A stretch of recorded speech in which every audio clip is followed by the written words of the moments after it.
ከሚከተለው ክብ ቻርት የ90 ተማሪዎችን የቀለም ምርጫ የሚያሳይ ነው። ነጭ ቀለምን የመረጡ ተማሪዎች ብዛት ስንት ናቸው? ሀ 30፣ ለ 17፣ ሐመርሃ 18፣ መ 15። መልሱ 18 ነው። አጠቃላይ የተማሪዎች ብዛት 90 ነው። በተጨማሪም አንድ ሙሉ ክብ 360 ዲግሪን ይወክላል።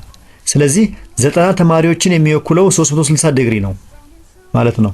በዚህ መሰረት ተማሪዎች የመረጧቸውን ቀለሞች ለማስላት ለምሳሌ አረንጓዴ ቀለም የመረጡ 68 ተማሪዎች ብዛታቸው ስንት እንደሆነ 68% ተማሪዎችን ብዛት ስንት እንደሆነ ለማወቅ 68% ሲባዛ 90 ተማሪ ሲካፈል ለ360 ዲግሪ ውጤቱ 17 ይመጣል።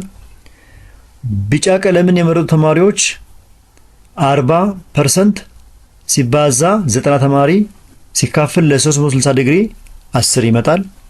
ሰማያዊ ቀለም የመረጡ ተማሪዎች 120 ዲግሪ ሲባዛ 90 ተማሪ ሲካፈል ለ360 ዲግሪ 30 ይመጣል። ነጭ ቀለም የመረጡ ተማሪዎች 72% ሲባዛ 90 ተማሪዎች ሲካፈል ለ360 18 ይመጣል።